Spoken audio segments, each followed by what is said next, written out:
I am so glad you convinced me that the family car should be the Defender 110. It is so beautiful inside. It's so comfortable, and it just feels indestructible. Yes, it really is. I've been waiting a long time for the new model to come out. The Defender 110, I'm telling you, it's my favorite car of all times. It's my third one. You know, I have stories of going off-road. The guy managed the group. He was like, what are you doing in this beautiful car? I'm like, I'm going off-road. He's like, are you sure? Because you can use one of ours. And then they look like Mad Max cars. I'm like, no, we're going to do this. And he was shocked. Wow. Well, it's great because the Defender has been reimagined for 21st century adventure, and its unparalleled off-road ability, as well as its robust interior, are invaluable whether you're headed towards uncharted territory or just a weekend of exploration. The Defender 110 tackles challenging surroundings with absolute confidence. The SUV conveys strength outside and in, featuring peerless technology like an intuitive driver display and an award-winning infotainment system. That's my favorite part, to keep you connected no matter where the journey takes you. Adventure is unique to everyone, and so is the Defender. Choose from the two-door Defender 90, the four-door Defender 110, or the larger Defender 130 with the ability to seat up to 8 passengers. You'll find uncompromising performance in all three. So pack up and go even further with the Defender 110. Learn more at LandRoverUSA.com/Defender. Capella University is rethinking higher education. With its game-changing FlexPath learning format, you can earn your degree on your schedule and fit your education seamlessly into your life. Imagine your future differently at capella.edu. This isn't your average business podcast, and he's not your average host. This is the James Altucher Show. Today on the James Altucher Show. Well, it's funny because I must have asked you a couple of times in the past few months to come on the podcast, and finally our schedules clicked. But just in the past few weeks, you've been writing on Twitter these hashtag Gulman tips, Yes. like a comedy tip of the day. Yeah. And often it's a tip for any kind of art. Like it could be a writing tip. I saw someone tweet, all these are working for me for music. Yes. So they're really about art and the discipline and attention one should pay to being an artist of any kind. And I feel like these tips are picking up steam. So clearly there is a book in you that's coming out, bit by bit over Twitter, which is exciting to watch. Because I've been following these tips and they were fantastic. Each one has been a game-changing tip. Oh, wow. So we're going to talk about them. But I wanted to ask you, too, about your depression. You were grappling with this demon. Yes. And it wasn't like a situational thing. It was a medical thing. Yeah, it was chemical, yes. And you had been hospitalized? Yes. And depression, it's like a satanic possession. I wasn't myself for so long, and now to live as myself and be myself is so, it's exhilarating, and I'm so grateful, and everything is so much easier to do. Walking up these stairs, getting on the subway, going to the grocery store, these things that used to be monumental tasks that I would put off because they were so overwhelming are now just I don't even think twice about that. So when over the years people would come to me and say, do you want to write a book? Do you want to write a screenplay? Do you want to pitch a show? I would say, I can't do laundry. Is that almost sounds like no, it's not. It's not.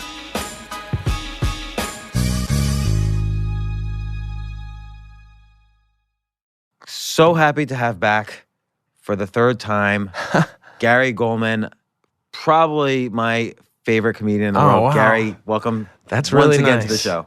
That's really nice. That's important. Thank you. No, I mean the last podcast we did, I think, has become like a comedy podcast classic because we take apart your joke, the abbreviated state. It's a 6-minute joke. We talk for 90 minutes, like about every single word. I recommend that when people ask me, how'd you come up with that joke? Because it's probably the deepest I've ever gotten into it. Is that a joke, the joke that people ask you the most? Yes. People come up to me after the show and they start the sentence by saying, I first discovered you from your, and then they try to think of the name for it, and I say the abbreviations bit. And then I say that's my Miss American Pie. Your magnum opus. Yeah, yes. Yes. Well, there's so many things I want to talk about. In particular, I want to start with some of the things we ended with the last time, where you talked about depression and you were about to take a break then. But I do want to ask. Actually, I totally. Now I need to get slapped in the face to We were find out talking what about I was about to ask. depression. So let's talk about depression. So when I last saw you, you were about to move back to Boston for a little while. Yeah. You were kind of medication resistant to clinical depression, and you Yes. had been for a while. Yes. I remember when you came on for the first podcast, it was early in the morning, and that was a bad time for Oh, you. yeah. You could barely speak. You had no volume in the voice, and then the second time I had scheduled it in the afternoon, but still things were you were grappling with this demon, and it wasn't like a situational thing. It was just like a medical thing. Yeah, it was chemical. Yes. And you had been hospitalized. Yes. And it's interesting because a depression has a rhythm, and it affects more than just your mood. It slows down your speech, your access to words, and also your confidence in speaking, and it's hard to make connections. My doctor said that a lot of psychiatrists refer to it as faux dementia, because you get a lot of the memory and cognitive issues that you get with dementia in adult patients. So it's alarming how many things that I experienced but completely forgotten. It'll really upset my girlfriend, because she'll say, "Oh, you don't remember that at all?" And I said, "No, it was in the depths of the depression, and I don't remember it." And she'll have such vivid memories of certain things, and it's sad. Well, why do you think it's? I mean, and they say that also about bipolar. That bipolar often. The initial symptoms almost can seem like early onset Alzheimer's. Yeah. And I wonder what's the connection between, like, some things are somehow not moving into long-term memory. Is that because the depression gets in the way? Like, is it anxiety or is it depression? I'm not sure. It might be a combination. My psychiatrist would probably have more specific ideas. He's even for a psychiatrist, he's an expert on these things. He's got a great reputation. His name is Dr. Richard Friedman. He writes a lot of op-eds for the New York Times, so you can find a lot of his work. But I don't know what the connection is. I just know that it's the mood thing is only part of the depression, and there are physical things. Like I remember just my girlfriend would be walking, and she's a pretty slow walker, and I couldn't keep up with her. I would keep telling her to slow down and to wait for me, and it was so sad. It looked like she was my caregiver or something. I was just shuffling around, and these small errands, like 3 blocks to go get my dog some food, would just exhaust me, and I'd come home and be exhausted from just 3 blocks and a case of dog food. So it's just. The mood is terrible. That's the worst part of it. But there are the physical and the cognitive issues, and also there's no escape because you can't enjoy anything. Like I remember somebody saying, "Well, think of some of those things that you love to do and just do them. Do them exclusively." And the list was empty. There was nothing that I enjoyed doing. Watching movies, reading, which was my thing. I used to read 50 books at least every year, and for 2 years I didn't read a single book. I couldn't get through it. I couldn't concentrate. My mind would get so overwhelmed by the words, and I would just read things over and over again, and it just was too frustrating to keep doing. And what do you think? I mean, there's lots of causes of depression. Like, there's lack of serotonin, there's lack of dopamine, there's bipolar, there's situational, which might get confused with clinical. Sure. What do you think was triggering yours? And this is why a lot of people appear to be treatment resistant, because they don't know what kind of depression they have. Right.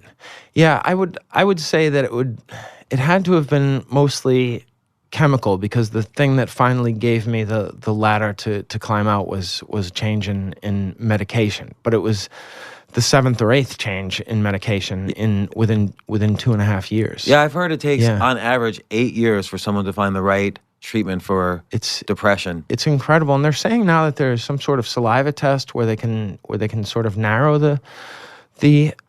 Yeah, they can do a DNA. Yeah. They can do a DNA test and then match you against other people who were treatment resistant, but then eventually Yeah. found the right medicine. They match your DNA to see which one it most closely matches in their database, and then they Yeah. give you the same treatment that the one who matches got. Right. Yeah, I've heard about that, but I never did that. It was just trial and error. But my doctor said, I did ask him. I said, why did you think this would finally work? And he said the two medicines I take, one is Cymbalta, the other one is Remeron. He said they attack so many aspects of depression chemically, and he thought that this all-out assault would be the answer, and it was within 2 weeks, and it gave me enough of a jumping off point where I could start to do a few of the things that had helped me in the past to sort of augment my mood. And one of them was spending time with other people, and the other one was some exercise. Not very vigorous at first, but eventually I was able to run long distances, and that became something that was crucial in Because my that releases recovery. endorphins. Yes. That in general is an antidepressant. Yes, absolutely. And so, why didn't he start with that? Like, is there side effects? Like, what was he worried about if he Yeah, started? I'm not with that? sure. I'm not sure. We had tried a couple of other things, and then at the insistence of my mother, I got a second opinion, and it was just very, very foolish.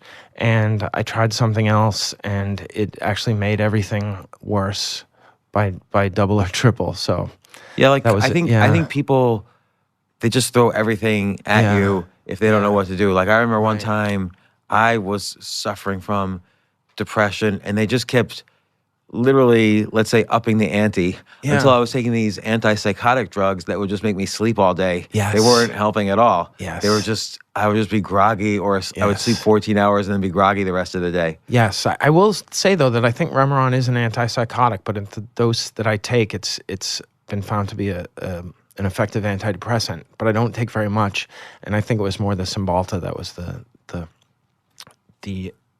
difference maker. Yeah. And so what did you start after 2 weeks? What did you start feeling like? Did you start like the clouds cleared, or? Well, I don't know if you ever have this reaction to coffee, but some days it makes me feel all powerful and really confident, and I write things and I'm just energized. And for 2 years I would drink coffee and nothing would happen. Nothing would happen. I wouldn't get anything out of it. And then I stopped drinking coffee, and then one day I had a cup of coffee, and I felt like a god. And I talked to my doctor about it, and he said that was a really good sign that this was having some effect on you. And also I had exercised extensively during the 2 years. And I eventually gave up because it was too difficult, but I had exercised a lot and got nothing out of it. And then I started exercising again, and I would notice an improvement in my mood within 15 to 18 minutes of starting the exercise, and then it would carry over after the exercise, and it was really helpful. So it was the best way I can put it is the medicine just gave me a more normal starting place for my mood, rather than being just underwater all the time. And when you moved from New York to Boston, Yeah. and then I remember you said you were gonna work even at a summer camp. Yeah, I did that. Yeah. And so you were. Yeah. It seemed like briefly you were just gonna take a break from comedy. Even I'm Yeah, sure I was you did going some to clubs stop. in I was going to Boston. stop doing comedy because I was starting to get too anxious, and it showed on stage. It was the first time it had ever showed on stage, because I did a Colbert in 2016, I think, or maybe 2017. 2017, I think, was Yeah. you talk about depression in the Yes, 2017. but I never mentioned depression. Right. Yeah. You talk about please be AM, please be AM. Yes. When you wake oh my up. gosh, yes. Yes, so... It was 1 p.m. Yes. I missed a whole M. Yes. Wow. But the gist of that was that the fork prints were evidence of a life in chaos. But now I would say that fork prints are symptoms of clinical depression. Fork prints in ice cream, rather. What's fork prints? Fork prints. Fork. Oh, if you're fork eating prints. ice cream with Yeah. a fork, your Yeah, life yeah. is in chaos. So but I wasn't explicit about suffering from depression. I wasn't comfortable with that on late night television, and so you wouldn't even know that I was depressed unless you knew me from that performance. But I slept up until it was time to get dressed, and then I went home and slept after that, and was devastated by the performance, and I was just a wreck. Even though I'm sure people were telling you the performance Yes. was great, Yes, you wouldn't believe it. right.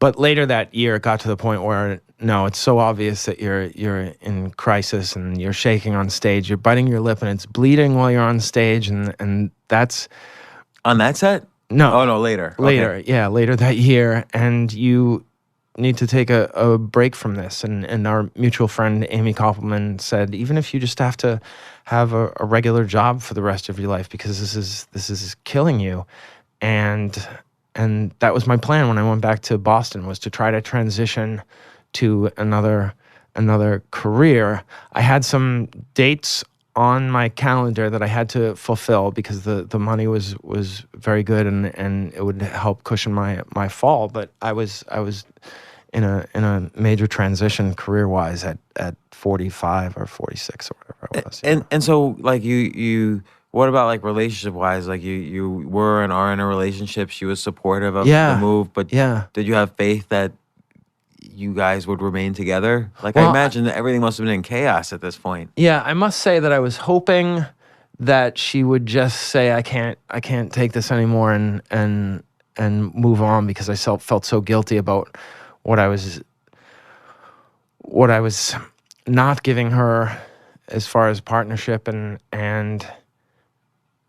yet she stuck by. She went to every doctor's appointment and visited me in the hospital every day, and she's really the MVP of my life over the past few years. Her loyalty and devotion was unshakable. I mean, yeah. Can I ask why during this period did you have to go be hospitalized?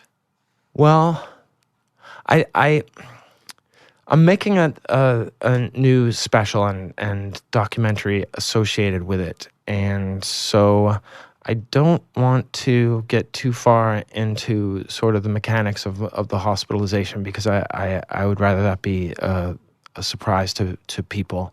So I won't go into that. But I will say that my girlfriend brought together our friend Amy and my best friend from childhood, and they had a discussion with me about what I should do, and it was, they didn't call it an intervention, but that's how it turned out, that I went into the hospital after that conversation. Yeah. So when the treatment started kicking in, and did you start to feel like, okay, I'm gonna try getting back into comedy? Like, what was your first think? When did the compass start to move back towards true north? Well, I think the interesting thing was that I was living in Boston, and there was a club in Harvard Square in Cambridge that I had that sort of carte blanche, that they would let me close every show that they had. So I would just go on at the end for between 15 minutes and a half hour, whatever they had left, before they had to break down the room. And I was so messed up that it would have been very strange had I not acknowledged what was going on. So I had to talk about it in order to do comedy. So that was very helpful. It was sort of a necessity type situation, and that was the first time I started being very candid about my depression. So I was doing a little bit of stand-up, but I was shaking the whole time, and I would watch the videos. I have the videos, and I would be making faces that looked like I was in excruciating pain, and there were times where it was really painful to watch and to experience. And then when I started to feel better, since Okay, so Like when you would go and do those 15 or 30 minutes and you were starting to reveal about the depression, yeah. were you in advance trying to write a little about it and throw in some punchlines, or were you just going up there and figuring your years of work and stage time and presence would be able to make whatever you were saying funny? Well, I always write things down, and I always ruminate on ideas. So I was preparing all the time, and so, but I will say that, oh man, from that, I wrote those 5 minutes for the Colbert Show. I don't know when that happened, and then for more than a year, I wrote and couldn't come up with anything that was worth putting on television or really worth repeating on stage. I was just going up there with blanks night after night, and I had good enough stuff from my archives that I could do the job, but nothing new was coming out.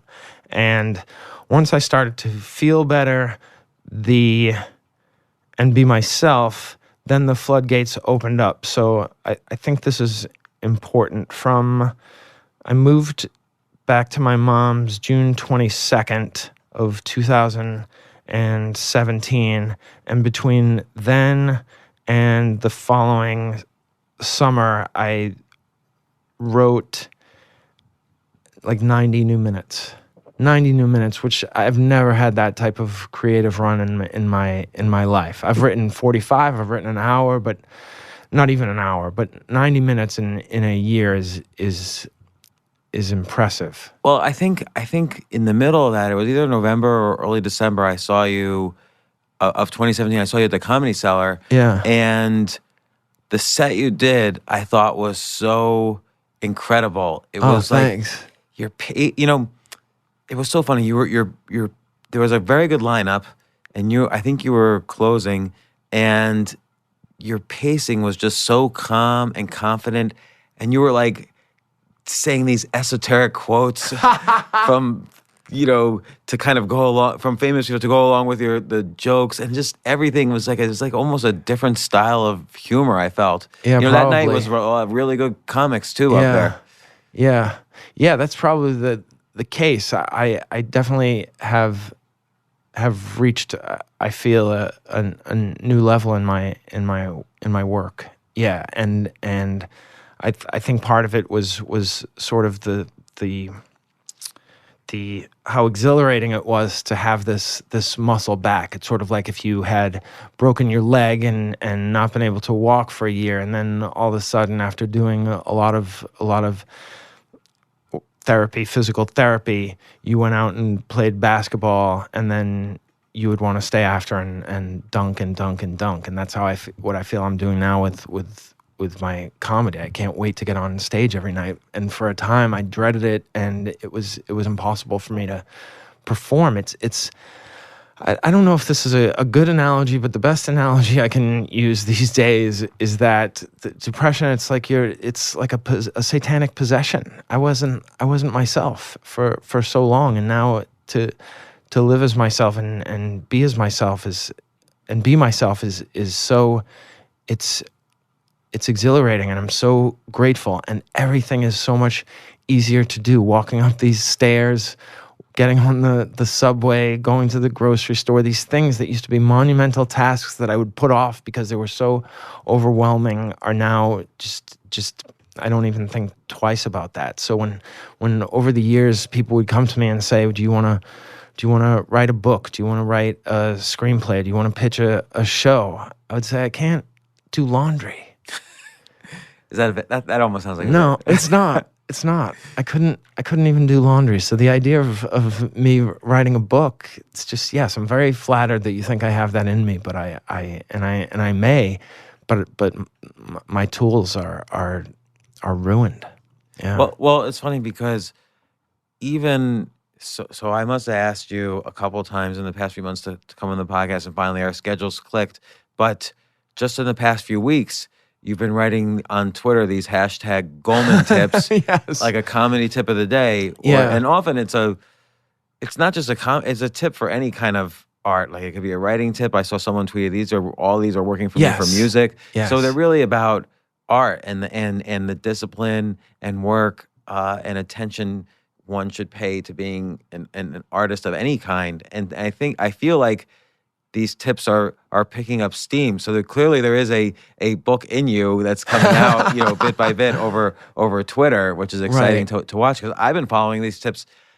I realized maybe by day 4, oh, this is going to be a regular thing, and they were fantastic. Now we're on day 22. Yeah. So and each one has been a game changing tip. Oh, wow. So we're gonna talk about them in a little bit, but I wanted to ask you too about, you look at when, let's say your depression has a line in the sand, and so there's post-depression, or post coming out of depression, pre coming out of depression.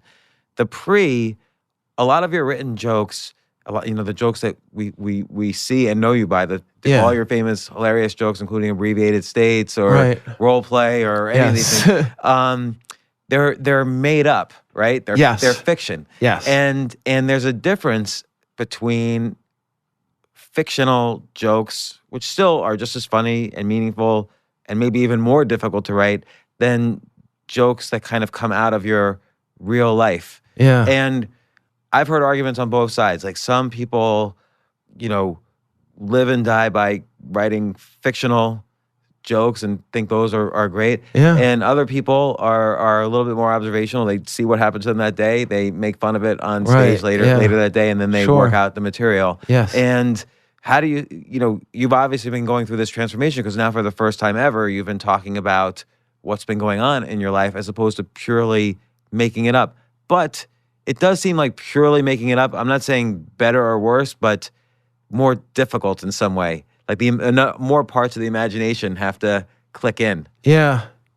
Like right now, you were just telling me a story, and it almost sounded like a bit. Right. But it was a story about what was happening to you. Yes. Whereas to make up the abbreviated states, and again, I'm not saying better or worse. I prefer the truth stuff. Sure. But there's something amazing too about the made up material, like completely fictional material. Yeah, I love both.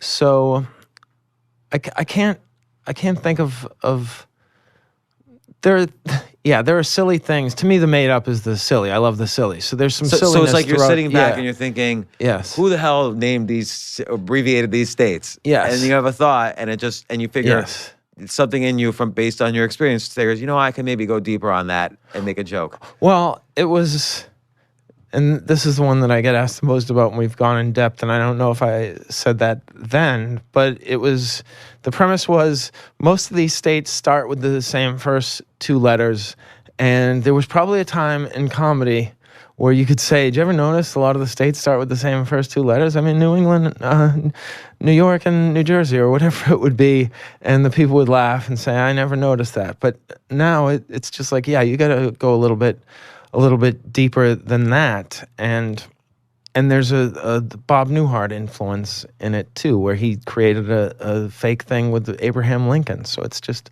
I really just kind of rewrote that when I think about it, not intentionally or consciously or explicitly, but it's that type of style where you're making up something that didn't happen to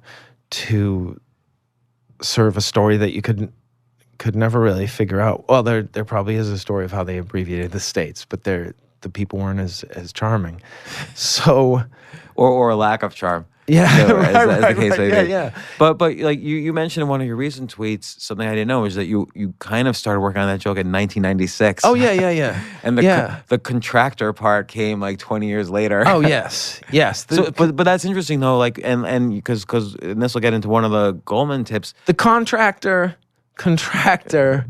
came out like near the end because in 2006 I have some notes where he's known as the abbreviator, and then that just isn't as fun.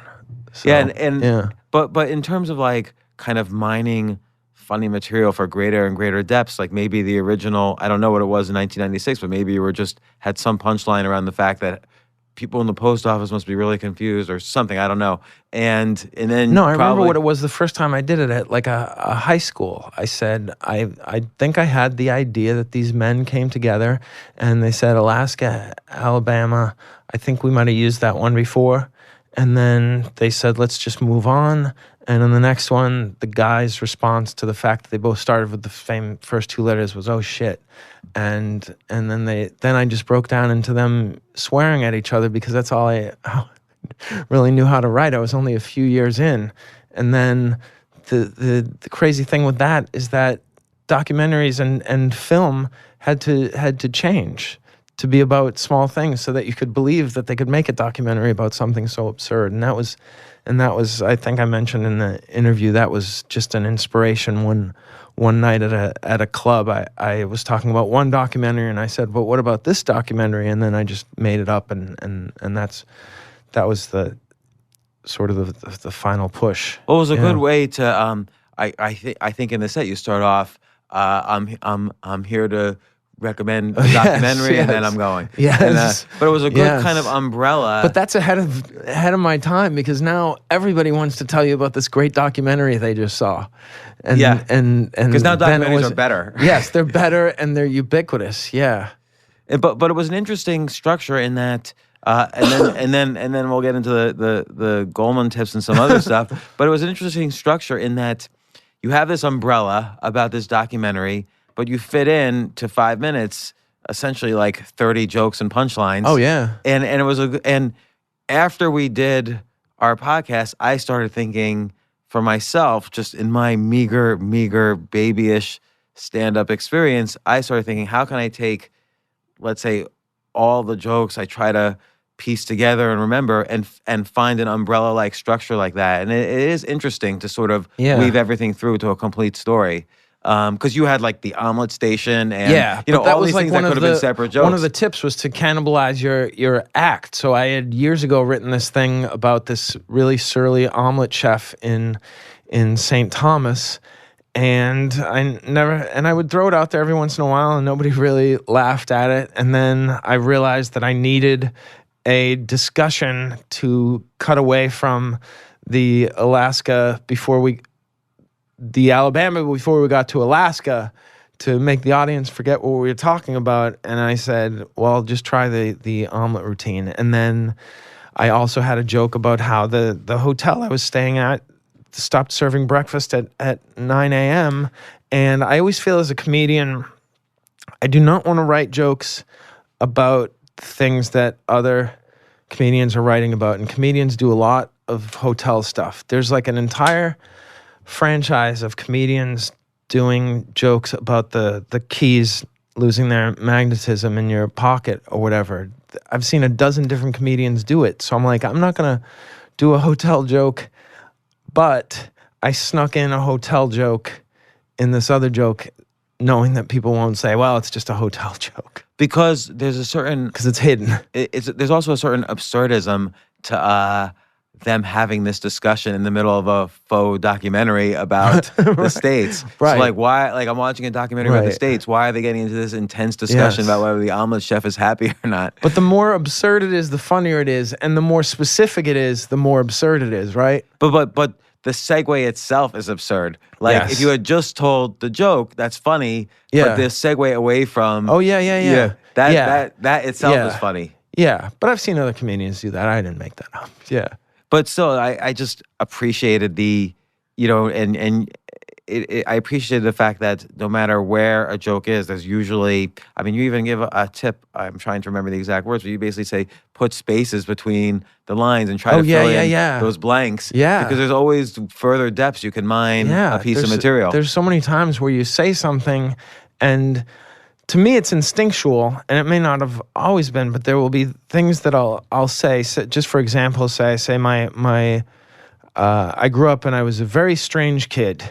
And then you don't follow up on that, and that's screaming to say, how are you strange? What strange things did you do? And then over the years, I've written 100 things about weird things I did as a kid, and then I just keep trying them out. And some of them are too strange, some of them aren't strange enough, and then you find one that's the right fit, and it feels it's exhilarating. I can't tell you how exhilarating it has been to get that feedback again off of new jokes because I was missing it for years. Yeah.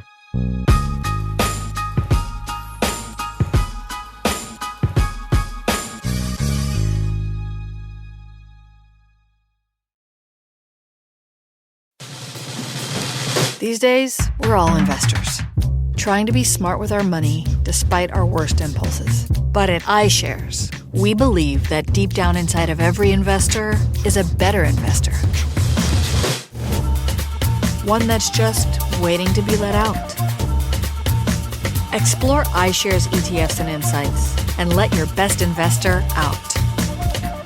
Visit iShares.com for more information. You know what I love about fantasy sports is that even though I'm not going to be a great basketball player or a baseball player or a football player or whatever, I feel like I get to participate and make decisions and use my knowledge of these different leagues or these different sports to compete. So it's like I can pick my team or I can pick my favorite players and I could use my knowledge to make predictions and maybe even make money. So with the basketball season here, you can now pick combo projections across football and basketball from the Specials League on Prize Picks. This is a league created specifically for combo projections that include two or more players from different sports or leagues. Want to play alongside some of Prize Picks' favorite players like rapper Meek Mill and comedian Andrew Schultz, who's also been a guest on this podcast, and I've been a guest on his? You can now find community plays under the promos tab of the app to view entries for some of the biggest names in the Prize Picks community each week. Look, Prize Picks even offers a reboot policy so that your entries stay in play even if one of your players gets injured. For football and basketball games, if you have a player who exits the game in the first half and does not return in the second, that player is rebooted. Prize Picks is the only daily fantasy sports platform with an injury insurance policy. What? So, I love playing it. I love anywhere where I can use analytical ability with my interests to demonstrate some skill and maybe make some money. And I like the game-like aspect. I do wish they had chess as a category on prizepicks.com, but I'll settle for what they've got. Maybe I should make my own fantasy chess league. But in any case, I love Prize Picks. Go to prizepicks.com/James. Use code James for a first deposit match up to $100. That's the easiest $100 you're ever going to make. So that's prizepicks.com/James and use code James. Daily fantasy sports made easy.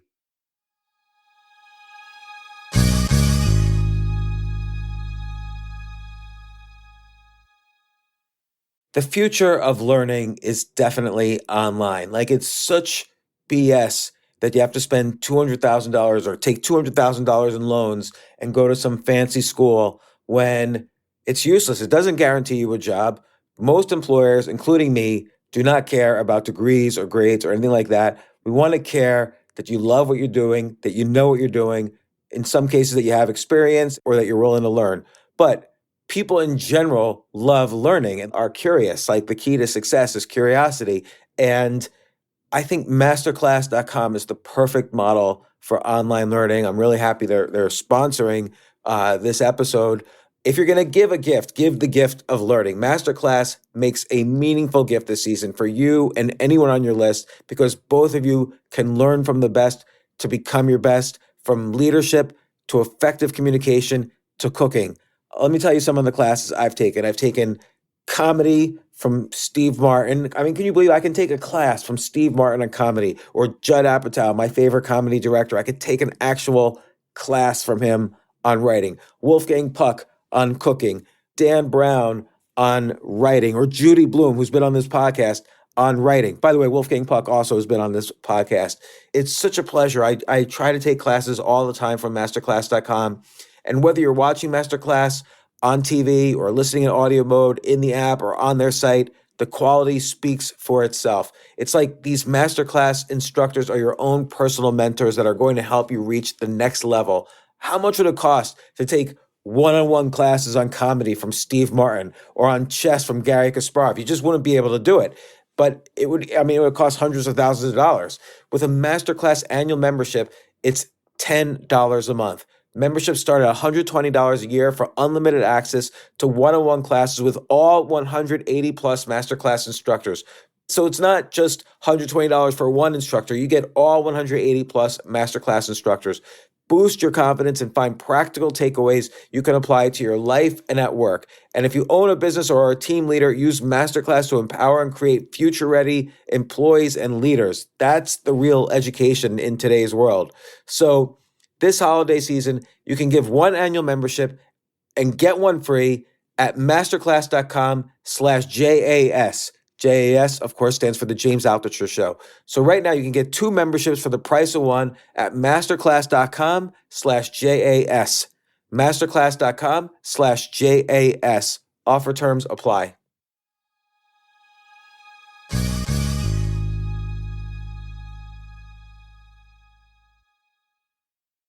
I remember before we started the last podcast where I described to you what we were going to do, Yeah. there was almost like a look of panic in your face. Like, Oh, yeah. And you were like, because I think I hit a nerve a little bit, like, oh no, that's like the last great joke I'll Oh yeah, tell. I'll never write another good joke again. And I've had that feeling before, and I've gone 3 months.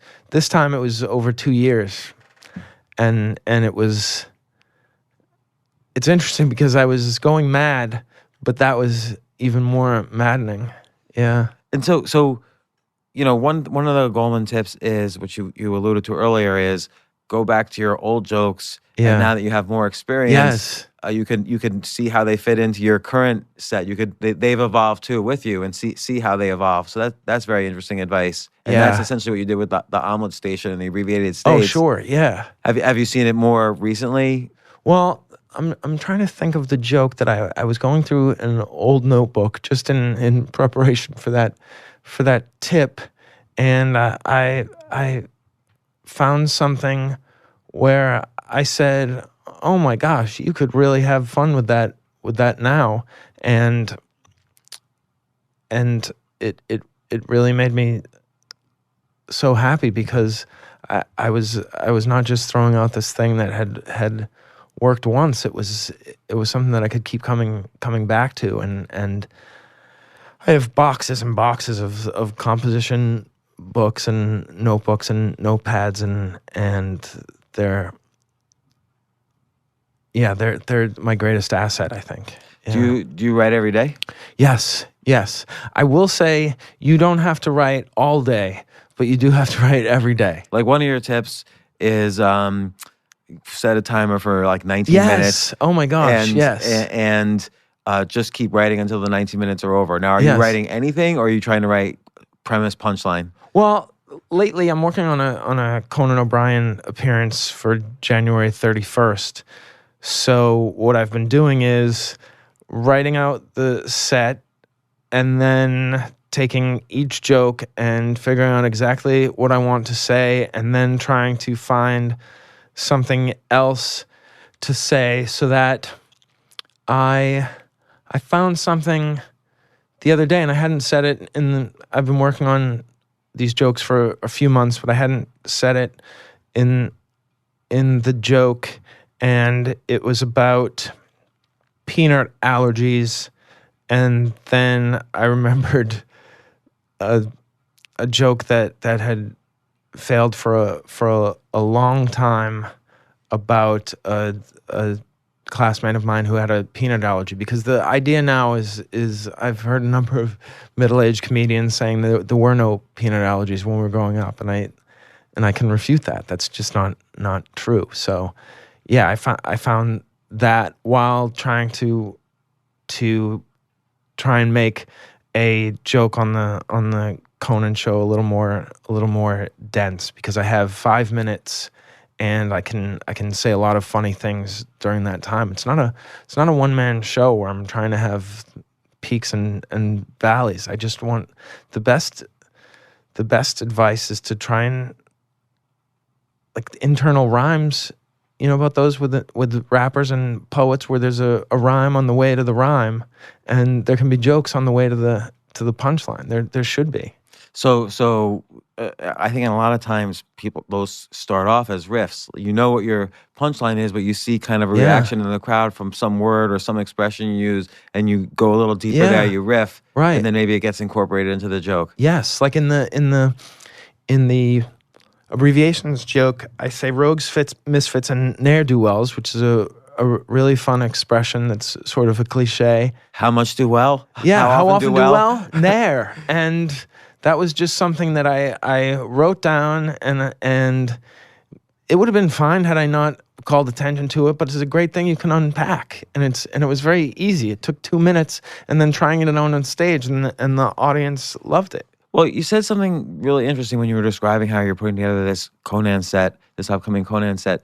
You were trying to figure out what do you want to say. Yeah. Now, I see comedians here all day, all night long, every day. Yeah. And you can see, and this is no criticism to them because the crowd enjoys it no matter what, but you can see a lot of people are looking for premise, punchline, and they're not really thinking that. I could tell they're not thinking ever the phrase, what do I really want to say here? So what does that actually mean? Because I think that is what separates out, a certain level of comedian from other comedians. It's just thinking that sentence while writing a joke. Yeah, I mean that's high level stuff. I don't think I really thought about that until recently. I would say that since the beginning, thank goodness, I've always had a certain ethos and aesthetic requirements to the jokes that have made me stand out in certain ways, and that I wanted to be original, and I wanted to be a comedian that I would want to see. But for this particular Conan appearance, I want to refute the idea that millennials are soft, entitled, and lazy, because it was my tip today, watch the other comedians on your shows. And I watch a lot of the comedians on my shows, and I just keep seeing middle-aged and older comedians dumping on millennials. And even if it were true, it would be something that I would say, well, there are plenty of people covering this subject. It's my feeling on topical humor. It's like, yeah, I could go up there and say some funny things about the president and current events, but there are, I think, 4 TV shows that cover it every day, and they have a team of writers, and it's a very difficult field. It's never been more competitive, and to stand out, it really helps if you're talking about something that nobody's talking about. And that, of course, by definition, that's hard. But I've been rewarded so greatly by being quirky.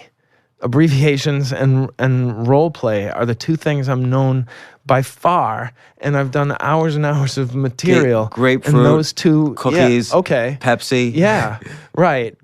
But grapefruit and Karate Kid. Yeah, masterpiece. I guess so. Donald Right. Trump. Yes, but Donald Trump when he was just a billionaire. Nothing is even close to abbreviations and role play, right? Yeah. Oh, the Karate Kid and the Donald Trump one I've played for a lot of people many years ago, but this has nothing to do with the presidency. The Donald Trump versus Bill Gates. Yeah. Like, when Bill Gates... Yeah, this was way before the presidency. Yeah. What's up, Trump? Yes. And I was looking at some notes, and there was pages and pages of dialogue between those 2 that I had written and tried out, or just felt that it sounded too written or too wordy, and it didn't stick because it could have gone on much longer. But it was the main thing that I wish I had kept in there, because it didn't always get laughs, and it was a little bit vulgar, was that Trump tried to argue with Bill Gates that he was more impressive because of his prowess with women, and so I took that out because it got a little bit too long. But I wish I had kept that in, because that would seem prescient. Yeah. But it's interesting though. I mean, I don't know what it would have been like with that joke, but I loved the structure of that joke, which is that, and I encourage people to Google it. It's Gary Gulman, Bill Gates, Donald Trump. And just the idea that the whole premise being that Bill Gates can be condescending to Donald Trump. And it starts off with this whole kind of almost definition of the status hierarchy billionaires find themselves in, and your own relationship to that. And then Bill Gates sort of being almost this savior by being condescending to Trump. Yes. It's just hilarious. And then what made it funny is then you're doing something you don't normally do, but it's almost like you're doing an impression because you're Bill Gates talking down at Trump in my voice. But the thing is that I was trying to remember why I was so mean to Donald Trump before he was president. But it was that I despised him because of the birther situation and also the You're Fired, that show. I thought that was a cruel, mean show. And I just have a general aversion to reality TV, but that one especially was just appealing to all the basest instincts. And I will say this, and this will be an eventual tip that I'll put out there, that joke started as a 2 or 3 sentence thing about the Bill and Melinda Gates Foundation, and it was not very original in that it was Bill Gates having an argument with his wife over why his name was first, and he was putting it in her place, and I just thought it wasn't very feminist at all, and it was objectionable to me, but it got me to talk about Bill Gates on stage, and led me to talk about his absurd wealth at the time. But with Donald Trump, so it was like scaffolding as the foil almost instead of but that Melinda was Gates or you. Months after starting the joke, did Donald Trump become the foil? Because I mean I saw another version, maybe not another version, maybe it was in the same set, I don't know, because it's on YouTube, but where one thing Bill Gates won't know is the great feeling it is to find a $20 bill in your pocket. Yeah. So I don't know if that was in the same set or was it? No, it was in the same set. Yeah, that I in some ways was just as happy as Bill Gates because of certain things. Yeah, and then I always want to get back into the Gulman tips, but then there's something about that joke when so you find a $20 bill in your pocket and you start by saying this is something Bill Gates will never experience, this kind of joy, and you say my plans changed. Oh yeah. And and you said you went to Chipotle, but you didn't just say Chipotle, you said Chipotle Mexican Grill. Oh yeah. And so I thought it was funny you added Mexican Grill. Oh, Everyone just says course. Because Yes. Why'd you add the words? Just because there's it's an funnier. absurdity to it. It's specific and it's the truth and it's funny, and it's also, it makes me kind of a character, like who talks this way. Yeah. Who says Chipotle Mexican Grill? It's obnoxious. And then there are so many good lines in that joke too. I'm just being like a fanboy on this podcast here, but there's so many good jokes there's so many lines where, like you say, when first off you're gonna treat your friend baller, and everyone laughs at that, and then later. I regret saying baller. I regret saying baller. No, it was funny. Why? Because it's. Not to mention that it's cultural appropriation, it's also any middle-aged white man can get a laugh by using Ebonics or African-American slang. And as much as I enjoyed the Crazy Rich Asians, I felt that it was... I didn't approve of the characters who used African American slang and mannerisms to get laughs, because it was minstrelly. It was objectionable, and it really bothered me. And I love the movie, and the performers were great, but I cringe now when I look back and remember that I would use expressions like that, because it's too easy. It's really easy. Okay, well, we'll hold on to that thought, because I want to get to easy versus not easy, because you're right. I think a lot of comedians stunt their growth almost by sticking to easy, because they know that's what gets them back at the clubs over and over and over again. Yes. And I can see from my perspective, both as a performer and as a club owner, that it caps careers. Oh yeah. Like it puts a ceiling on careers, and they Absolutely. don't realize it, and you can't tell them either. No. So No. but there's other things in that joke too, like for a while you're talking about how you couldn't afford the guacamole, but now with the extra $20, you're going to go all out. Yes. And you make a point, I forget the exact words now, but you make a point of saying, I'll take care of Gary Gulman's finances. She tells me that there's $2 extra. I said, why don't you let Gary Gulman worry about Gary Gulman? And that was something that I had heard. Somebody saw Larry Bird the night before a playoff game drunk. And the person said to him, hey, don't you have a playoff game in like 9 hours? And he said, why don't you let Larry Bird worry about Larry Bird? And it was one of the greatest stories I ever heard. And I thought it would be so obnoxious for me to say that to a Chipotle person over $2. But then as a further follow on to that joke, or, you said, I'm Gary Gulman. Yes, that's the point. Larry Bird could say Larry Bird, but Gary Gulman, the people don't even remember who I am halfway through the set. Yeah. So it was just funny. But and that, I guess, you're speaking a little bit to your truth, which is that a comedian struggles all the time with money before breakout success. Oh my gosh. Well, I've had sort of a few situations where I was pretty well off for me. Mm-hmm. Because of development deals and tours, and then inevitably, or I won't say inevitably, knock on wood, this time I won't blow it, or next time I won't blow it, but I bought a house and it went under, and because of contractors and things like that, and I became broke. Why would abbreviators have a problem with you? Yes. Oh my gosh. And yeah, so the one redemption of that period was that I had this thing that people really could relate to about being broke. That's most of a American. I remember a comedian coming up to me after seeing me perform the $20 joke, and he's enormously successful and internationally famous and so wealthy, and he said, I was thinking that I would love to have done that joke, but I'd never get excited over finding $20.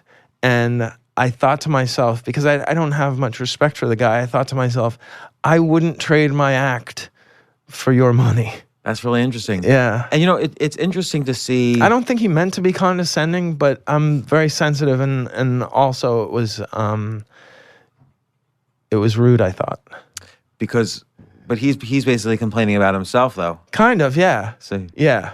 It was a combination. Yeah, I'm probably misinterpreting it. I mean, I'm always wondering. Or maybe he was just trying to be funny. But I'm incredibly sensitive. Like my mom said to me that I'm like a different person now that I'm feeling well, and it's stuck with me for 24 hours. I'm like, I'm the same person. I'm just not sick. I was offended by that. What do you make of that? Well, I think she's trying to say,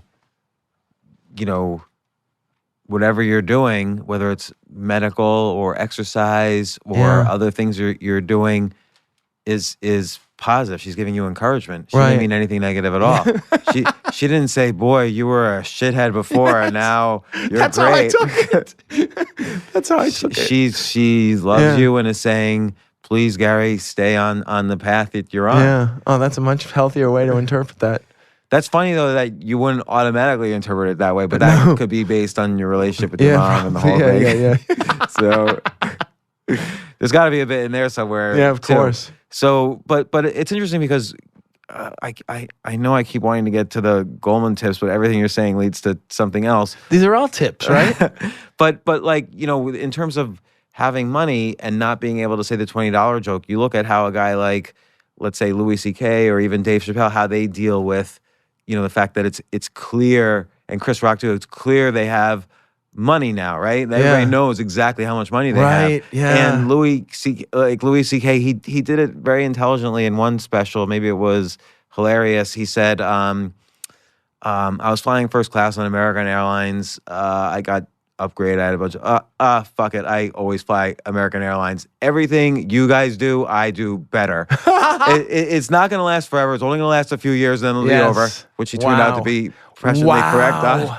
Oh, my word. But that was an interesting way for him to deal with it. Yes. Brilliant. So, because then he gets the money issue out of the way, and then he can keep doing his jokes. Yeah. And Dave Chappelle, it seems like he just goes right into it and says, I'm rich now. Like, deal with it. I have different problems than you, but we all could still relate. Yeah. So it's just interesting to see how different people do it. Yeah. Because I think it is a challenge because the everyman lives paycheck to paycheck. Right. And so if you're trying to, of course, be a comedian to as large an audience as possible, how do you deal with things that are different than the normal person? But just by definition, being a comedian, you don't have a 9-to-5 job. Right. So you're different from 100 million other Americans. Yeah. So it doesn't matter whether it's rich or whether you're a comedian or whether you live in New York City, you're still going to be different from most of the audience you want to reach. Yes, but do you think, this just occurred to me that because we've seen a lot of comedians over the years, I'll just put out a theory. We've seen a lot of comedians over the years who've gotten rich, and then their stand-up has not been as good as it was before they were rich. But my theory is that they started doing less comedy after they got rich, and that's why their stand-up isn't as good. They didn't feel the need to go up every night and do shows in front of 12 strangers or 50 people or whatever, and so they just, by not using their tools and their craft, they just fell off. So I think that, I mean, you would know better than me, but I think what you're referring to is maybe that they don't go on stage as much, and clearly having a lot of stage time is important for, even if you write down the jokes, just seeing what the audience responds to, riffing and incorporating those into the jokes. Yes. And just getting better at presence on the stage. Oh my gosh, yes. But I think there's something else too, which is that if you, I see this very much, let's say even, and again, I'm not anywhere, right? I'm a tiny baby at this. This is maybe my 4th or 5th year doing it. But if I invite all my friends to the audience, or people who know me from my other lives, like books and things like that, my readers who have been following me for 20 years, I can destroy. Yeah. But if I'm going up into a room full of strangers, it's much more difficult. It's a much more of a challenge. Sure. And the problem with, like, let's say, I'll just use as an example. I'm not saying anything good or bad. Like, I enjoy this person very much, but like Seinfeld, he just walks on the stage and everyone loves him, and they also love the experience. They're thinking to themselves, "I'm seeing Jerry Seinfeld right in front of me." Yes. So he claims that only buys him 45 seconds. It only buys me 4 or 5 minutes. But think of the audience you've cultivated, Jerry. Yeah, that's the thing. Is that they're all huge fans of Seinfeld, right? The show. That's a great group. You would want to, if you were on Facebook, you would try to get people to come to your show that were fans of Seinfeld, because they have kind of a smart look at comedy, and they appreciate a certain type of clean humor, but personal and relatable. And you're not attracting people who are fans of something else, or metalheads or whatever. And you know, almost every comedian I've spoken to on the podcast has expressed the importance of likability. You know, almost more important than humor, because if they don't like you, then they're not going to laugh, even if you're funny. Yeah.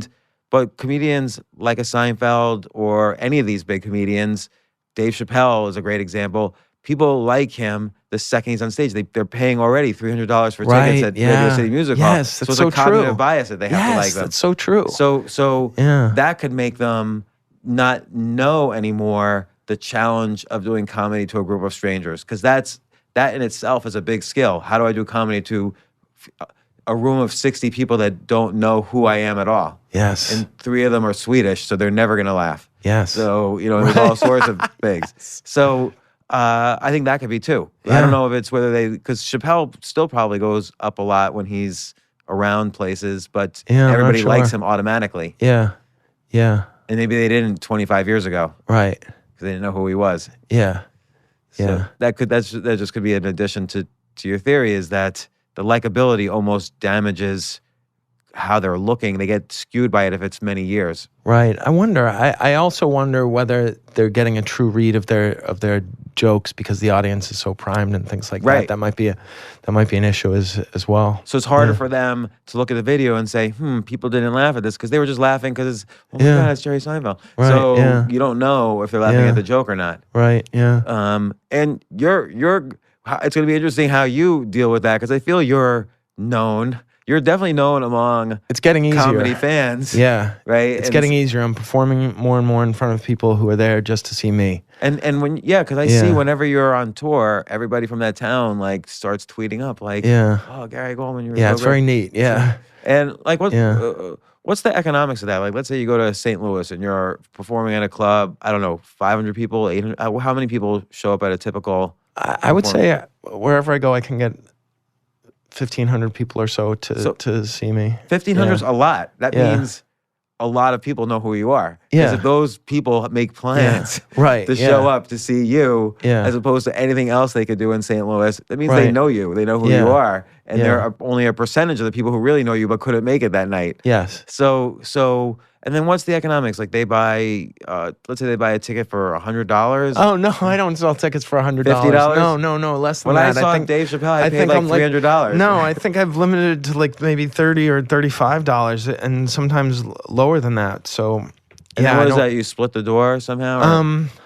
I don't want to get into that, but yes, for the most part, there's that's usually the case at this point. But there was a time when I would go in for $1,500 for the entire weekend, and no matter how many tickets I sold, I didn't get any more than $1,500. So I'm very grateful that I'm at a place, and I really think I'm not that much better of a comedian. I'm better, but I'm not that much better of a comedian now than I was when I was getting paid $1,000, and glad to get it. And so that, I think, was part of the subconscious decision to start sharing these tips.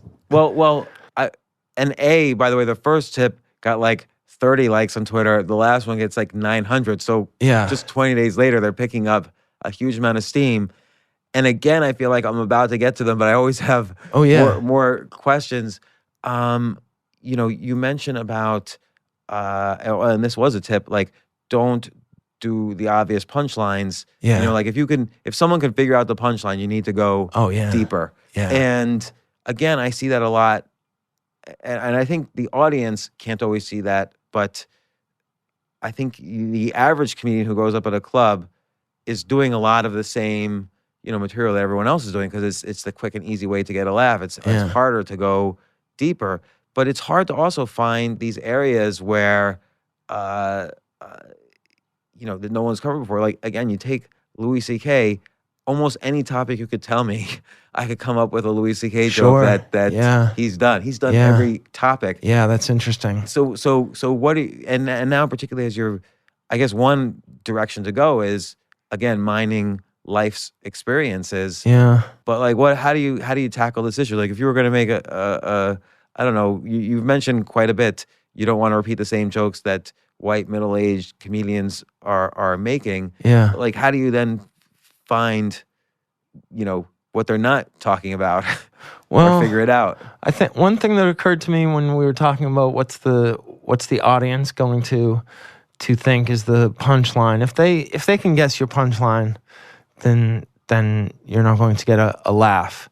But hopefully you'll get to a point where, and this is my aspiration, where the comedians won't know where you're going with this, where they won't be able to predict your punchline, and surprise is such a crucial element in comedy. So if the audience is about to yell out the punchline, or in some cases I've seen audience members yell out punchlines of comedians before they even get to it, it's like you're finished. And then so I think getting specific and being, I read this quote and I put it up next to my bed from Maya Angelou. You can't run out of creativity. The more you use, the more you have. And my fear for so long was that let me think how to put this.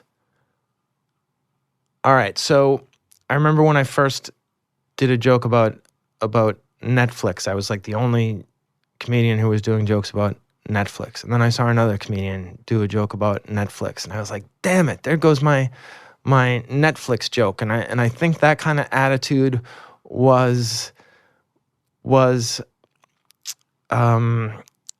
limiting. It's saying to your brain subconsciously, yeah, you can't come up with new jokes. You can't come up with new ideas. So you better hold on to and hoard every idea you ever came up with, because it's so hard for you to generate ideas.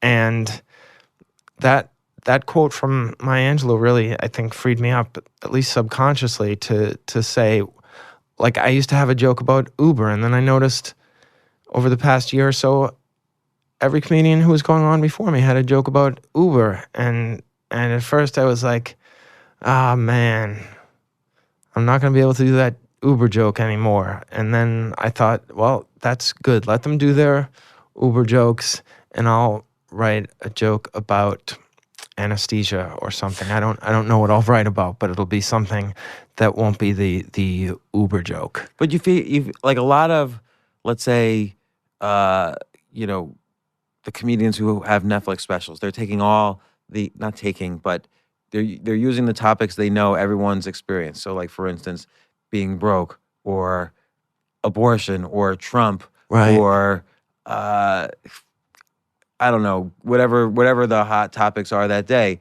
It really is sort of hard to find that line that every man is going to sort of understand or relate to the joke, and yet you still have your brand of uniqueness in it.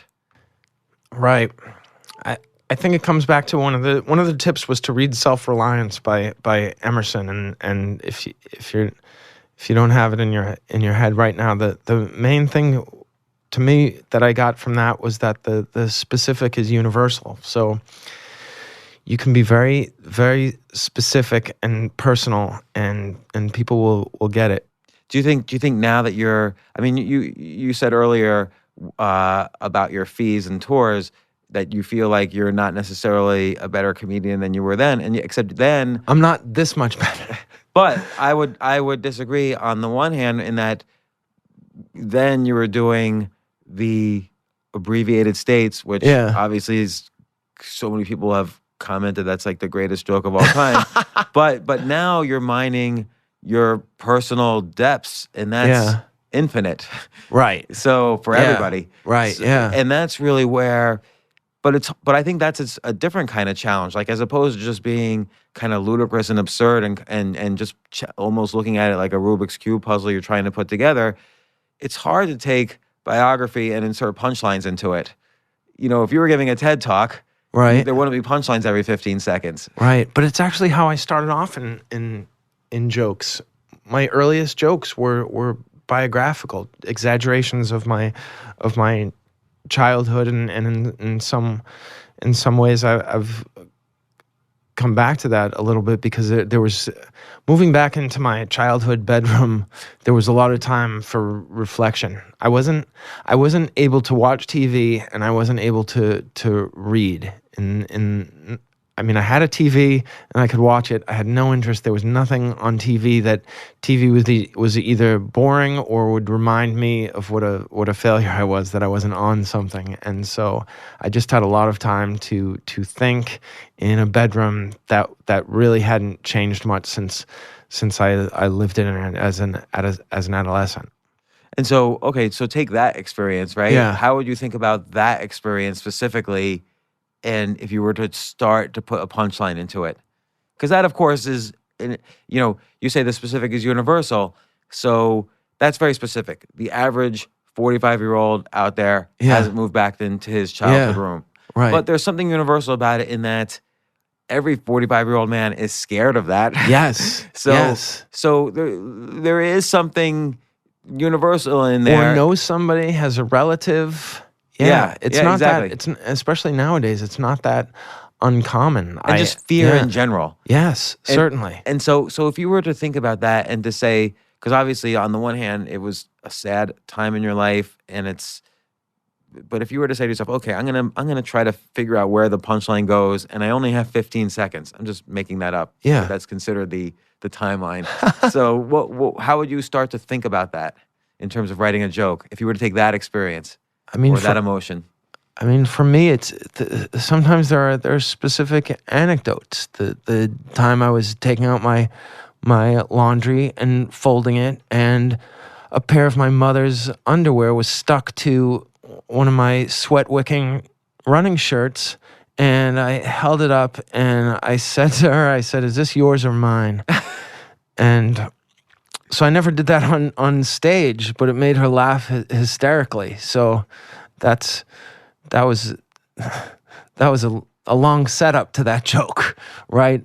I had to be that age to be in a situation where I'm folding my own laundry, and then have that thought. So yeah, and also it's really uncomfortable and awkward and embarrassing. Right, and so again, the average person doesn't experience that, right? Because by the time they're old enough to fold laundry, which by the way is an interesting metric for age, old enough to fold laundry. So there's something there. If you know. Right, yeah. And then to have that experience, the universality of that is awkwardness. Yes. And everyone's done something awkward, whether it's with their daughter or with their mother or whatever. Yes. I don't want to sound creepy there with the daughter. Right. But there's this other side of it in that, like I was thinking about this last night, just thinking about how lucky I am.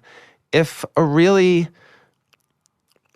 nebbishy, broken down guy was talking about moving back in with his mother, and he wasn't dressed in a certain way and he had a certain posture, it might be sad and so pathetic that you would feel sorry for laughing. But because I have sort of an upbeat smile and posture, people say, "Oh, he's over it. He's out of it. There's some distance, and let's have fun with this guy." If I, as opposed to if I were to move back. You would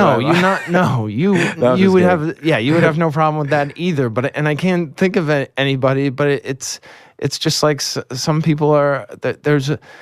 There is a lot of luck, and I have a lot of survivor's guilt over my position in comedy, which isn't even that fantastic, but it's better than a lot of guys who are more talented than me have. So, yeah. I don't know. You're always very self-deprecating, but I'll hit some of the tips because they are so good, and I've been following. Do you have any time constraints? I have about 15 minutes left, if that's okay. 15 minutes left. All right.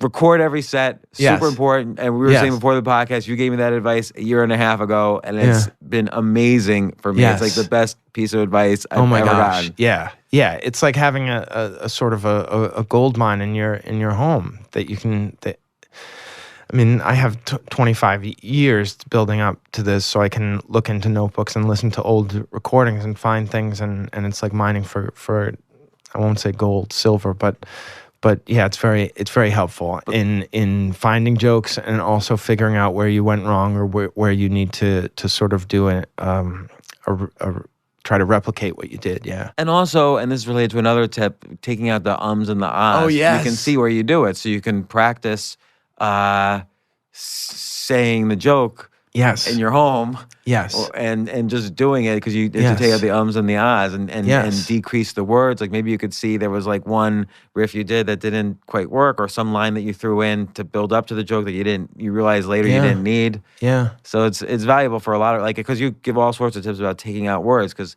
you even just said about the setup to the folding your mom's laundry. You basically use too many words to get to the laugh, and you mentioned the Gulman tips, just to essentially get to the laugh quickly. Write out a favorite. This is January 2nd. Write out a favorite joke, word for word, one sentence at a time. After completing each sentence, analyze each word. Why does it work? How do the syllables of the words create rhythm? How do the sentences build to the punchline? What's the grammar of comedy? And I'll ask you about this tip in a second, but you mentioned when we were doing the last podcast about the abbreviated states joke, I would ask you about each word, and Yeah. and you would say, yeah, it has got a K sound, so it's good to end the sentence with a K sound. Right, So you yes. really think about Oh, all of yes. these things. Yes. And that can only happen from writing it down. Yes. So, but what is the grammar of comedy? A lot of times you skip certain words, and sometimes you use contractions, sometimes you don't use contractions, and sometimes you mumble the tail end of a word when it's clear that they know exactly which word you're talking about, and they don't need the entire word. The timing dictates that you say this punchline quickly. It's just, at this time, it's all feel. And I heard this interview with a man, or read an interview with a man who spent years cutting salmon, the fish, down to pieces for food. And he said he could tell by the sound that the salmon made when he slapped it on the counter where he was going to have to make his cuts, because he's been doing it so long. And I have a sixth sense with the audience where I know exactly where to drop the punchline and where to go a little bit faster. But it's being on stage 400 times a year for 25 years. And again, it reminds me of the set I saw you do in December 2017 at the Comedy Cellar, where your pace was so slow. Oh, yeah. And you would say these quotes. I don't know if you remember it. Like you had you had 2 or 3 quotes you were saying, like, from other people. I've never seen that in a set. And it was just funny, but it also was interesting. Like, yeah, well, the thing is that the audience, I'll go as slow as the audience will let me. Yeah. It was an interesting lineup because I remember specifically there were about 3 comedians, you were one of them, who were slow-paced, and 2 comedians who were really fast. And Yeah. the fast guys were getting a lot of laughs, but I couldn't remember a single thing afterwards. And you were probably the slowest, and I could at the time I could clearly remember like the whole set. It was I mean, part of it is also at that point my brain wasn't probably firing on all cylinders, so I may have been slowed down by that. But it is a technique and a style I employ more and more. And I listen to old sets and I cringe because I go so fast. But the material isn't that great, so you want to get it out there as quickly as possible before people realize it's not funny. Do you think you also did that because you were afraid of silences if the material wasn't Oh, great? yes, of course. So you would skip the silence? Yes. Yes. How do you deal with silence now? Well, I have such confidence in what I'm going to tell you soon that it doesn't matter what's going on now. I can dig a really deep hole, and the punchline to what I'm getting to is so strong that it can overcome that. But again, this is beyond graduate level. This is PhD comedy, really. Yeah, I wouldn't have been able to say that about myself even 4 or 5 years ago. But I think the purpose of these tips is to not just say what you know, but also to kind of, there's always that so-called 10,000 hour rule of mastery. Yeah. But to some extent, in every generation, the 10,000 hours is, sort of textually different. Like, tennis players now are like all bulked up. Right. Whereas when John McEnroe was around, they obviously weren't. Right. So I get the idea of these tips is to some extent help current comedians skip some of those 25 years. Now, it might be 25 years from now, it might be that this is because you need a whole new set of skills now. You just like tennis players did 20 years later. Yeah. But I imagine some of these tips are here, like record every set, so you don't have to wait 7 years doing open mics or whatever. I don't know. Yeah. I mean, some people have said to me, why are you giving these things away? And part of the reason is that hardly anybody is going to use them, and the people who will use them deserve them. Well, because I would have told them if they had just sat down with me after the show. And there was this other thing that I was thinking was that I had this plan where I was going to go on Saturdays when I was in a town, and Saturday day before the show, I would give a 2-hour lecture called Everything I Know About Comedy. And then I thought, I need that time to prepare for the show, so I really don't want to do that. But I remember there was a comedian who used to charge people to do a class like that, and he would watch them and give them tips and everything like that. And I thought it was so crappy to charge comedians who are broke. It would be in, like, it's not New York where there's some comedians who have a lot of money. It would be in the local places. So unless they don't have $200 or $300 to give to some guy to judge them. I didn't like that. Also, it's an interesting thing about free, right? Nothing is actually free.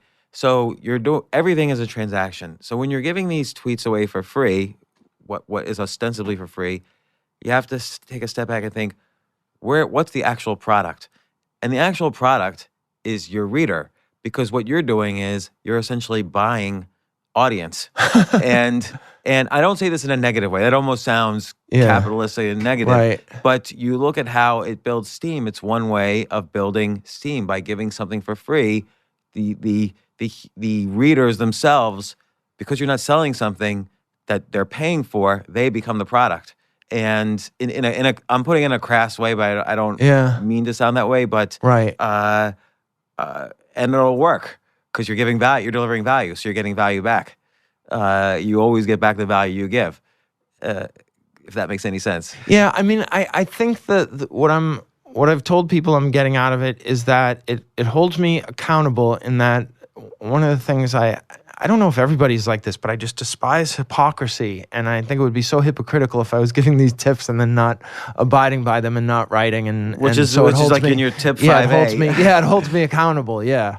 So that's your tip 5A is tweet a series of bombastic writing tips so that if you don't write every single day, you'll feel like a hypocrite and a charlatan.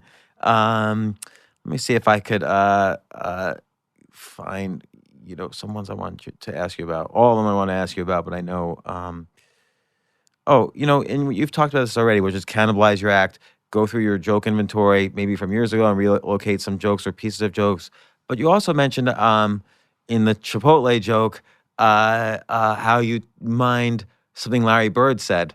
So let Larry Bird worry about Larry Bird, which is very funny. Yeah. And when would you mind, like, let's say, and I noticed a response to this one, somebody was looking through Mitch Hedberg's notebooks and finding material His wife, for potential Lynn, jokes. Yeah. So when would you say it's okay to look at what another comedian's doing, not stealing, but saying, okay, there's a germ of something here. I can maybe go in a different direction with it. Oh, never. Never. Yeah, I don't think that's a good idea. I mean, the thing is that nobody else knew that quote except this college guy that I went to. He's actually passed away, but he was a friend of ours in college, and he told me that story, and I never forgot it. And I was just like, it was the perfect response to that woman, and had so much. I just knew how absurd to get confidence from $20 was, that I felt like Larry Bird. Which itself is funny, even though you never mentioned Larry Bird. But let's see, going through these, some of these.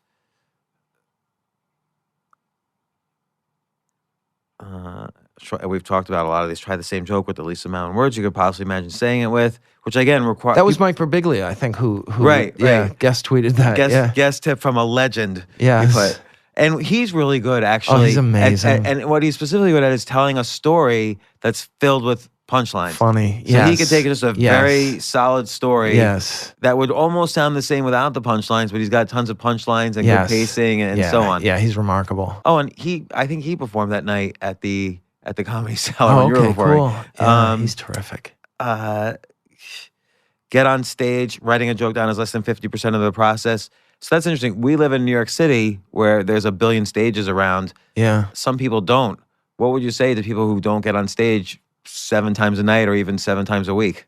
Oh, I think you need to get on stage at least 5 times a week to improve. And it's arbitrary, but that was my gauge when I was first starting out. Yeah, that I would need to get on stage 5 times a week, even if it was just in front of. I can remember performing to people sitting at a bar. There was a stage way off in the corner, and luckily they had a wireless microphone, and I just went up to the people who were sitting at the bar and I did my jokes to them, and they must have thought I was insane, but I was convinced that just by saying them out loud, even without any laughter, I would learn the jokes and figure out the pacing and the delivery and all this stuff. So I think that was helpful.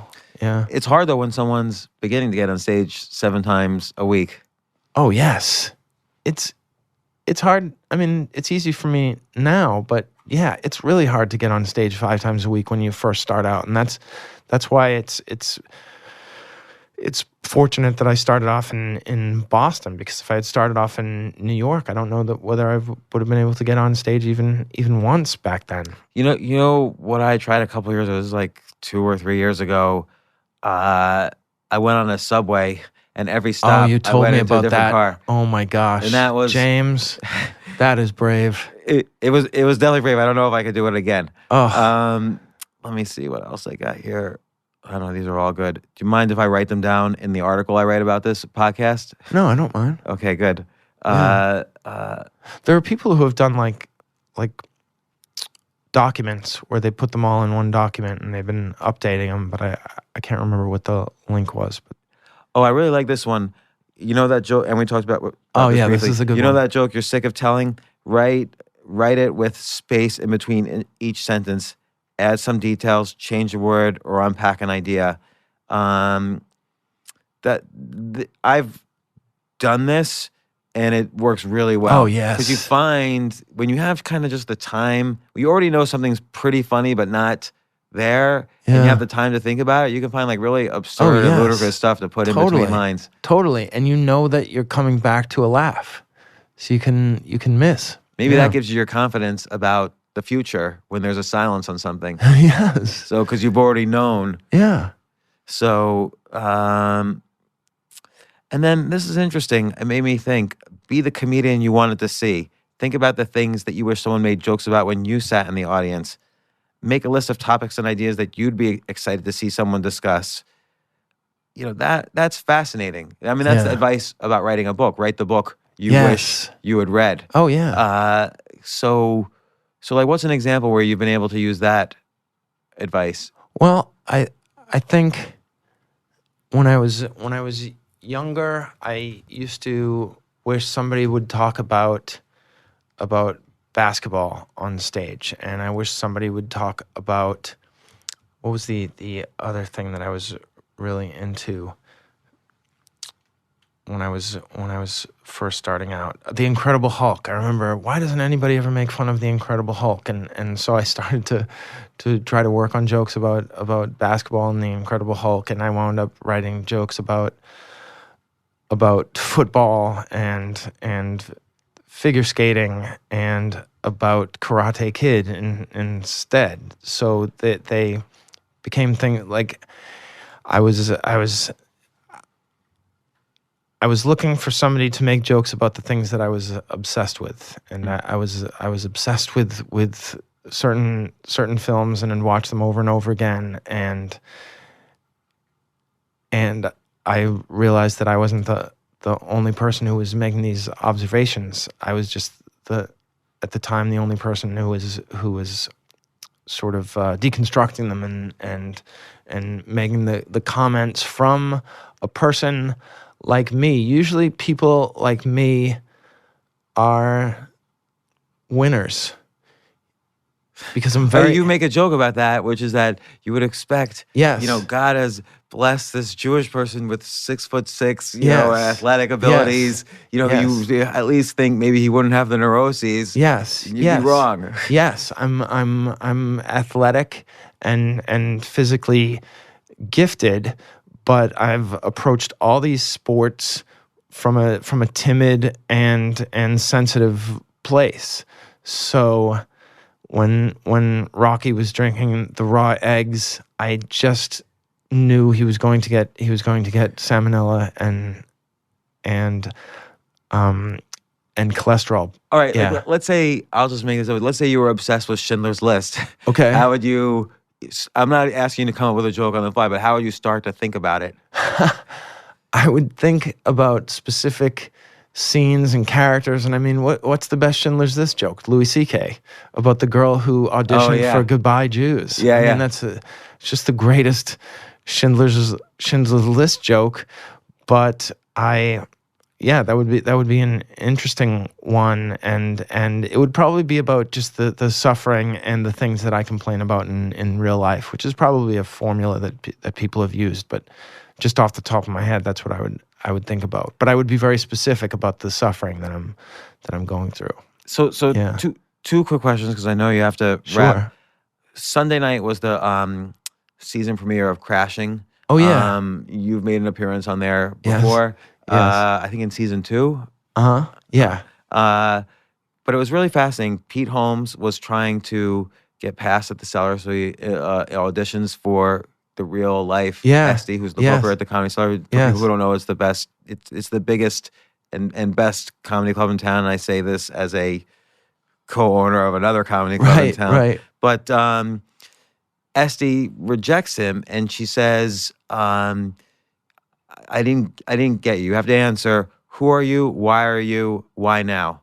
And I thought that was really fascinating, those 3 questions. And I think with your stuff with the depression coming out, like, you're fully answering those Yeah. questions Yeah. and combining them with punchlines. And you weren't necessarily doing it before, even though you had the amazing talent to put together the abbreviated states and all those. Right. So it's almost like, I don't know. What do you think of her advice? You answer, who are you? Why are you? Why now? Oh man, I don't know whether I could answer that at any point. Maybe I could now. It seemed very intimidating, but I think those are important, especially now when it's gotten so competitive that we're just going to say, all right, everybody who gets on that stage at the Comedy Cellar is funny. They're really funny, and they're probably going to kill. And then you have to limit it even further and say, okay, yes, you have to kill, but how are you going to do that? And what are we going to get from that? What are we going to get from that? What are we going to get from you? What are we getting from you that we're not going to get from every other comedian who can kill? Obviously, you're going to kill. We've got plenty of guys who can kill. And we certainly have a lot of young white men who can kill. How are you going to stand out from that? And I remember a tip from Billy Crystal's manager or something like that he said that you're not leaving the audience with anything. You're killing, but you're not leaving them with any kind of emotional or visceral thing. And I think he might have been talking about his 700 Sundays, where that was sort of what he had wanted to leave an audience with, something significant like that. Yeah, not just laughs, but also that. And so yeah, I think those are three great questions. But I think personally, I would get overwhelmed with those questions and then quit. And yet you're Because they're kind of tough doing to- them. I hope so. Gosh. So, and then the final question I have, which is related to another. But also, I will say this, that fame would trump any of those 3 questions. That if for some reason you were really famous, you could get on stage anywhere you wanted and the audience would go crazy. So there are famous people probably who are not answering those 3 questions. Right, I think that's Yeah. that's what's happening. Maybe to your point earlier about comedians who have Yeah. exceeded a certain level. Yeah. Tony Rock once came on the podcast and he had this writing advice, which is, think of all these major points in your life. Like, let's say there were 5 major points in your life, and then make 5 bullets underneath them, like what happened during those major points, and then come up with a punchline for each Oh, that's cool. bullet. Yeah. But I still find it hard. So I tried it. Yeah. And I still find it hard to, even if something's a critical point, to turn on the punchline mode. Something might be a critical point because it was horrible. Right. And it's hard sometimes to, Yeah. and I'm a writer for the past 30 years, but not of comedy, but of books and other things. Sure. And, and often humorous writing, but it's still, punchline has a very specific structure, I feel, or maybe I'm just intimidated by it. I also think that you can be limited by the audiences. So I'm thinking that if I had to go out and build this set that I have in me now that I'm gonna make for a special about depression and anxiety and failure and hospitalization and all these things, going around to the clubs that I would have available to me in my 20s or even early 30s, trying to put that set together, I would get so discouraged. So you may be putting your 5 meaningful points in your life and these things that you are looking back on and saying, oh, that was miserable, it was terrifying, or it was exhilarating, and you're not getting the best of audiences to play with them. I think one of the things that's happening now that I'm and I sound like somebody who just had a near-death experience, but I really do feel that Amy will tell you that it was like he was going to be dead in 4 years. That's what she told me. She said, you'll be dead in 4 years. And that woke me up. But so I did have a near-death experience, and I was suicidal. But now I'm so grateful because I'm at a time when I can talk about these things, and I don't want to say cultivate because it sounds like I picked and choose. I just happen to attract thoughtful audiences. I don't have a lot of people getting drunk and heckling. I don't have a lot of people wishing I would be dirtier or more brazen. I have a lovely audience to work these things out in front of. So I'm very grateful for that, and the timing couldn't be better. Well, I think, and just to close off, I think in part that's because your material is always like fantastic. I've never seen a single bad joke. Or even the joke where I didn't like laugh out loud. Hundreds of bad jokes. I'm sure they're out Thousands. there, but I haven't seen one. And second, you come across as extremely likable as soon as you're on the stage. Like, you have the smile, and everybody wants to see you win. So it's that helps. interesting because I think that I always think I'm likable because I'm funny. They like me because I'm funny, but I don't there's go other in. aspects of likability. I don't go in right. I don't go in thinking they'll like me. I always think I'll have to win them over, and that's probably a good place to start. Yeah. Well, Gary Gulman, definitely check him out on Twitter and the hashtag Gulman Tips. When do you think your next special or whatever will come out? It'll come out in the winter of 2019. I'm shooting it in the summer of 2019 in New York City. Yeah. I'm going to that, right? Oh, that would be so great. Yeah. Then before, look, come on the podcast again when I'll come on. When you have on the next like 30 tips. Yes. So, and also I'll come on and we'll promote too the special. Absolutely. Yeah. And just to show you how serious I am about that, we've been again going back and forth trying to schedule this. I specifically scheduled this for today, and this is the only podcast I'm doing this week because today is my birthday. Oh my gosh! So happy birthday, James! I'm honored. Thank you, and thank you so much for coming on the podcast. My good pleasure. to see you again, and good to see you doing so well. I'm really happy. Thanks, James. I really appreciate all your encouragement and support over the years. Thank you. I mean that. It's been so helpful. Thank you. Thanks, Gary. Okay, thanks.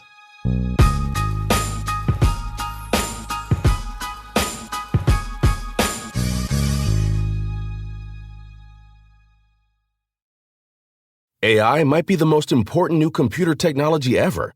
It's storming every industry, and literally billions of dollars are being invested. So buckle up. The problem is that AI needs a lot of speed and processing power, so how do you compete without costs spiraling out of control? It's time to upgrade to the next generation of the cloud, Oracle Cloud Infrastructure, or OCI. OCI is a single platform for your infrastructure, database, application development, and AI needs. OCI has 4 to 8 times the bandwidth of other clouds, offers one consistent price instead of variable regional pricing, and of course, nobody does data better than Oracle. So now you can train your AI models at twice the speed and less than half the cost of other clouds. If you want to do more and spend less, like Uber, 8x8, and Databricks Mosaic, take a free test drive of OCI at oracle.com/advance. That's oracle.com/advance. oracle.com/advance.